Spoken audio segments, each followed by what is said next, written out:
ಕೃಷ್ಣ ಎಂದೊಡನೆ ನಿಮಗೆ ನೆನಪಾಗುವುದೇನು? ಕೊಳಲು, ನವಿಲುಗರಿ ಅಥವಾ ಬೆಣ್ಣೆ? ಈ ಕೃಷ್ಣ ಎಂದೊಡನೆ ಯಾರು ನೆನಪಾಗುತ್ತಾರೆ? ಕೆಲವರಿಗೆ ತಾಯಿ ಯಶೋದೆ ನೆನಪಾದರೆ ಇನ್ನು ಕೆಲವರಿಗೆ ಅರ್ಜುನ ಬಲರಾಮರ ನೆನಪಾಗುತ್ತದೆ. ಆದರೆ ಬಹಳಷ್ಟು ಮಂದಿಗೆ ನೆನಪಾಗುವುದೇ ರಾಧೆ. ಕೃಷ್ಣನ ಅಸ್ತಿತ್ವದೊಂದಿಗಿರುವ ಇನ್ನೊಂದು ಅಧ್ಯಾಯವೇ ರಾಧೆ. ಹಾಗಾದರೆ ಯಾರು ಈ ರಾಧೆ? ಒಮ್ಮೆ ಭಗವಂತನ ಧಾಮವಾದ ಗೋಲೋಕಧಾಮದಲ್ಲಿ ಕೃಷ್ಣನು ಮನಸ್ಸಿನಲ್ಲಿ ಆನಂದ ಪಡಬೇಕು ಎಂದು ನೆನೆಸಿಕೊಂಡಾಗ ಕೃಷ್ಣನ ಎಡಭಾಗದಿಂದ ಪ್ರಕಟವಾದ ರೂಪವೇ ರಾಧಾಳದ್ದು.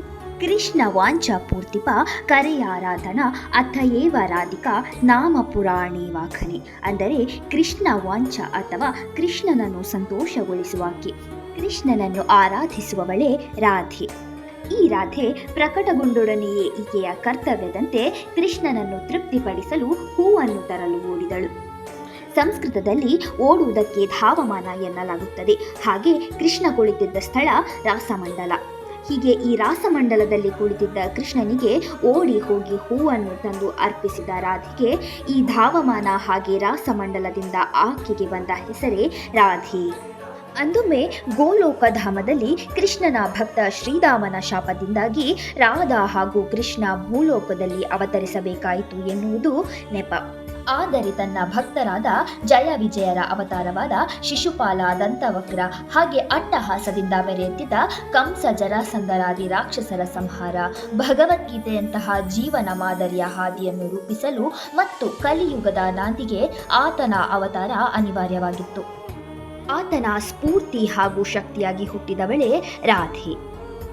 ಇತ್ತ ವೃಷಭಾನು ಹಾಗೆ ಕೀರ್ತಿದ ದಂಪತಿಗಳಿಗೆ ಎಷ್ಟೋ ವರ್ಷವಾದರೂ ಸಂತಾನ ಭಾಗ್ಯವಿರಲಿಲ್ಲ. ಹೀಗೊಮ್ಮೆ ಭಾದ್ರಪದ ಮಾಸದ ಶುಕ್ಲ ಪಕ್ಷದ ಅಷ್ಟಮಿಯಂದು ಅವರಿಬ್ಬರು ಬರ್ಸಾನದ ಯಮುನಾ ತೀರದಲ್ಲಿದ್ದಾಗ ಒಂದು ವಿಶಿಷ್ಟವಾದ ತಾವರೆ ಅವರೆಡೆಗೆ ತೇಲಿಕೊಂಡು ಬಂತು.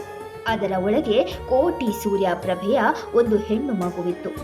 ಅಷ್ಟು ಕಾಂತಿಯುತವಾದ ಮಗುವನ್ನು ಆ ದಂಪತಿಗಳು ತಮ್ಮ ಸಂತಾನದಂತೆ ಭಾವಿಸಿ ಪಾಲಿಸಲಿಚ್ಛಿಸಿದರು. ಆದರೆ ಒಂದೇ ಒಂದು ಲೋಪ, ಆ ಮಗು ಕಣ್ಣೇ ಬಿಟ್ಟಿರಲಿಲ್ಲ. ಹೀಗೆ ಕೆಲವು ಸಂವತ್ಸರಗಳ ಬಳಿಕ ಕೃಷ್ಣನ ಜನನವಾಯಿತು. ಅಲ್ಲಿಗೆ ಎಲ್ಲ ದೇವತೆಗಳು ಭೇಟಿ ನೀಡಿದರು.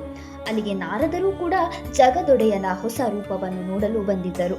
ಈ ಲೀಲೆಯಲ್ಲಿ ಪಾಲು ಪಡೆಯುವ ಸಲುವಾಗಿ ರಾಧೆಯು ಜನಿಸಿದ ಸ್ಥಳಕ್ಕೆ ಬಂದು ಆ ಶಿಶುವನ್ನು ಭೇಟಿ ನೀಡಿದರು. ತಮ್ಮ ಮಗಳು ಕಣ್ಣು ತೆರೆಯದೇ ಇರುವ ಬೇನೆಯನ್ನು ನಾರದರ ಬಳಿ ತೋಡಿಕೊಂಡಾಗ ರಾಧೆಯ ಜನ್ಮೋತ್ಸವವನ್ನು ಆಚರಿಸಿ ಸುತ್ತಮುತ್ತಲಿನ ಪ್ರತಿಯೊಂದು ವೈಷ್ಣವರನ್ನು ಆಹ್ವಾನಿಸಿ ಹಾಗೆ ಗೋಕುಲದ ನಂದ ಮಹಾರಾಜ ಹಾಗೂ ಯಶೋದೆಯನ್ನು ಆಮಂತ್ರಿಸಲು ಮರೆಯದಿರಿ ಎಂದನು. ಅದರಂತೆ ಜನ್ಮೋತ್ಸವವನ್ನು ಆಚರಿಸುವಂದು ಎಲ್ಲರೊಂದಿಗೆ ನಂದ ಮಹಾರಾಜನ ಪರಿವಾರವೂ ಬಂದು ಹಾಗೆ ಎಲ್ಲರ ಮನಸೆಳೆವ ಪೋರ ಕೃಷ್ಣನು ಬಂದ. ಆತ ಅಂಬೆಗಾಲಿನಲ್ಲಿ ಬಂದು ತೊಟ್ಟಿಲಲ್ಲಿದ್ದ ರಾಧೆಯನ್ನು ಸ್ಪರ್ಶಿಸಲು ಆಕೆಯ ಕಣ್ಣನ್ನು ತೆರೆದಳು. ಅಂದು ಗೋಲೋಕದಲ್ಲಿ ಕೃಷ್ಣ ಬೇಗನೆ ಭೂಮಿಗೆ ತೆರಳಿ ಯಾರನ್ನು ಯಾವುದನ್ನು ನೋಡಲು ಮನವಿಲ್ಲ. ನಿನ್ನ ದರ್ಶನದ ಮೂಲಕವೇ ನಾನು ಮೊದಲ ಬಾರಿ ಕಣ್ಣು ತೆರೆಯುತ್ತೇನೆ ಎಂಬ ಮಾತನ್ನು ಇಬ್ಬರೂ ಮರೆತಿರಲಿಲ್ಲ. ಹಾಗಾದರೆ ಹೇಗಿದ್ದಳು ಆ ರಾಧೆ? ಆಗಲೇ ಹೇಳಿದಂತೆ ಕೃಷ್ಣನಿಂದ ಪ್ರಕಟವಾದವಳೇ ರಾಧೆ. ಹಾಗಿದ್ದಲ್ಲಿ ಹೇಗೆ ಇಬ್ಬರನ್ನು ಬೇರೆ ಬೇರೆಯಾಗಿ ನೋಡಬಹುದು? ಎರಡು ದೇಹ, ಒಂದು ಆತ್ಮಗಳು ಅವರು. ರಾಧೆಯ ರೂಪವು ಇಡೀ ಜಗತ್ತಿನಲ್ಲೇ ಮನಮೋಹಕವಾದ ಸೌಂದರ್ಯ. ಕೃಷ್ಣನನ್ನು ಸರ್ವ ಆಕರ್ಷಕ ಇತಿ ಕೃಷ್ಣ, ಅಂದರೆ ಸರ್ವರನ್ನು ಆಕರ್ಷಿಸುವವ ಕೃಷ್ಣನಾದರೆ ಮದನ ಮೋಹನ ಮೋಹಿನಿ ರಾಧೆ. ಅಂದರೆ ಎಲ್ಲರಲ್ಲೂ ಕಾಮದ ಬಾಣವನ್ನು ಬಿಡುವ ಮನ್ಮಥ ಸುಂದರನಾಗಿದ್ದರೆ ಆ ಮನ್ಮಥನೂ ಮನಸೋಲುವ ರೂಪ ಕೃಷ್ಣನದ್ದು. ಆ ಕೃಷ್ಣನನ್ನೂ ಮೋಹಿಸುವ ರೂಪ ರಾಧಾಳದ್ದು. ಹಾಗಿದ್ದರೆ ನೀವೇ ಹೇಳಿ, ರಾಧೆಯ ರೂಪವನ್ನು ವರ್ಣಿಸಲು ಸಾಧ್ಯವೇ? ಅಂದು ಬೃಂದಾವನದಲ್ಲಿ ಎಲ್ಲರೂ ಕೃಷ್ಣನನ್ನು ನೋಡ ಬಯಸಿದರೆ ಕೃಷ್ಣ ಬಯಸಿದ್ದು ರಾಧೆಯನ್ನು ಹೊಂದಿದವ. ಅಂದರೆ ಭೌತಿಕ ಜಗತ್ತಿನ ಸಂಕಷ್ಟದಿಂದಲೂ ಬಾಧೆ ಪಡೆದವನಿಗೂ ರಾಧೆಯ ತತ್ವಗಳನ್ನು ಅರ್ಥ ಮಾಡಿಕೊಳ್ಳುವುದು ಬಹಳ ಕಷ್ಟ.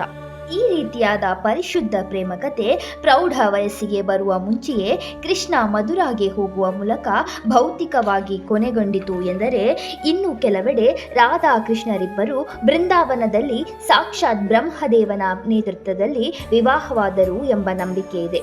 ಇದಕ್ಕೆ ಸಾಕ್ಷಿ ಯಾವ ಶಾಸ್ತ್ರದಲ್ಲೂ ರಾಧೆಯ ಬಗ್ಗೆ ಸರಿಯಾದ ಮಾಹಿತಿ ಇಲ್ಲದಿದ್ದರೂ ಕೆಲವೊಂದು ವಿಶ್ಲೇಷಣೆಗಳು ಲಭ್ಯವಾಗುತ್ತವೆ. ಸ್ಕಂದ ಪುರಾಣದ ಪ್ರಕಾರ ಆತ್ಮತು ರಾಧಿಕಾ ತಸ್ಯ, ಅಂದರೆ ರಾಧಾಳನ್ನು ಭಗವಾನ್ ಶ್ರೀಕೃಷ್ಣನ ಸ್ವಯಂ ಆತ್ಮವೇ ಎಂದು ನಂಬಲಾಗಿದೆ. ಮತ್ಸ್ಯ ಪುರಾಣದ ಪ್ರಕಾರ ದ್ವಾರಕೆಗೆ ರುಕ್ಮಿಣಿ ಹೇಗೋ ಬೃಂದಾವನಕ್ಕೆ ರಾಧೆಯೇ ಒಡತಿ ಎಂದರೆ, ಸನತ್ ಕುಮಾರ ಸಂಹಿತೆ ಪ್ರಕಾರ ರಾಧೆಯು ನೇರವಾಗಿ ಲಕ್ಷ್ಮಿಯೇ ಆಗಿದ್ದಾಳೆ ಎಂದು, ಭಗವಂತ ಶ್ರೀಕೃಷ್ಣನು ವಿಷ್ಣುವಾಗಿದ್ದಾನೆ, ಇದರಲ್ಲಿ ಸ್ವಲ್ಪವೂ ವ್ಯತ್ಯಾಸವಿಲ್ಲ ಎನ್ನಲಾಗಿದೆ. ಇಂತಹ ರಾಧೆಯ ಜನ್ಮದಿನ ಅಂದರೆ ರಾಧಾಷ್ಟಮಿಯನ್ನು ಇದೇ ಆಗಸ್ಟ್ 31ರಂದು ಆಚರಿಸಲಾಗುತ್ತದೆ. ಮೊನ್ನೆ ಬಂದ ಕೃಷ್ಣಾಷ್ಟಮಿಯಂದು ಉಪವಾಸ ವ್ರತ ಹಿಡಿದ ಭಕ್ತರು ರಾಧಾಷ್ಟಮಿಯಂದು ಮಧ್ಯಾಹ್ನ 12 ಗಂಟೆಯವರೆಗೆ ಉಪವಾಸವಿದ್ದಲ್ಲಿ ಮಾತ್ರ ಕೃಷ್ಣಾಷ್ಟಮಿಯಂದು ಹಿಡಿದ ಉಪವಾಸ ವ್ರತ ಸಂಪೂರ್ಣ ಫಲ ನೀಡುತ್ತದೆ ಎಂದು ಶಾಸ್ತ್ರಗಳು ಹೇಳುತ್ತದೆ. ಇನ್ನು ರಾಧಾಷ್ಟಮಿಯ ವ್ರತದಿಂದ 1000 ಏಕಾದಶಿ ಮಾಡಿದ ಫಲವನ್ನು 100ರಿಂದ ಗುಣಿಸಿದರೆ ಎಷ್ಟು ಫಲ ಸಿಗುತ್ತದೆಯೋ ಅಷ್ಟು ಫಲ. ಹಾಗೆಯೇ ವ್ಯಕ್ತಿಯು 1000 ಯೋನಿಗಳಲ್ಲಿ ಜನಿಸಿ ಬ್ರಹ್ಮಹತ್ಯಾ ದೋಷವನ್ನು ಹೆಗಲಿರಿಸಿಕೊಂಡರೂ ಅಂತಹ ಪಾಪವೂ ಕೂಡ ರಾಧಾಷ್ಟಮಿಯಂದು ಕೈಗೊಂಡ ವ್ರತದಿಂದ ಪರಿಹಾರವಾಗುತ್ತದೆ. ಹಾಗೆಯೇ ಅಂದು ಶ್ರೀಮತಿ ರಾಧಾರಾಣಿಯ ಜನ್ಮಾಷ್ಟಮಿಯ ಉಡುಗೊರೆಯಾಗಿ ಭಕ್ತಿಯನ್ನು ನೀಡಿ ಭಗವಂತನನ್ನು ಸಂತೋಷಪಡಿಸುವುದು, ಅಂದರೆ ಸಾಧ್ಯವಾದಷ್ಟು ಹರೇ ಕೃಷ್ಣ ಮಹಾಮಂತ್ರವನ್ನು ಪಠಿಸುವುದು, ಕೃಷ್ಣ ಲೀಲೆ ವಿಷ್ಣು ಲೀಲೆಗಳನ್ನು ಕೇಳುವುದು, ನೋಡುವುದು ಅಥವಾ ಓದುವುದು. ಇದಾಗಿತ್ತು ನಾನು ಸಂಗ್ರಹಿಸಿ ತಿಳಿದುಕೊಂಡ ಮಾಹಿತಿ. ಇದರ ಬಗ್ಗೆ ನಿಮ್ಮದೇ ಅಭಿಪ್ರಾಯಗಳನ್ನು ಕಾಮೆಂಟ್ ಮೂಲಕ ತಿಳಿಸಿ. ಹಾಗೆ ಸಬ್ಸ್ಕ್ರೈಬ್ ಮಾಡುವ ಮೂಲಕ ಇನ್ನೂ ಹೆಚ್ಚಿನ ವಿಡಿಯೋ ಮಾಡಲು ಪ್ರೋತ್ಸಾಹಿಸಿ. ವಿಡಿಯೋ ನೋಡಿದ ಎಲ್ಲರಿಗೂ ಸ್ವಾದಿಷ್ಟ ಸಂಸ್ಕೃತಿ ಚಾನೆಲ್ ವತಿಯಿಂದ ರಾಧಾಷ್ಟಮಿಯ ಶುಭಾಶಯಗಳು.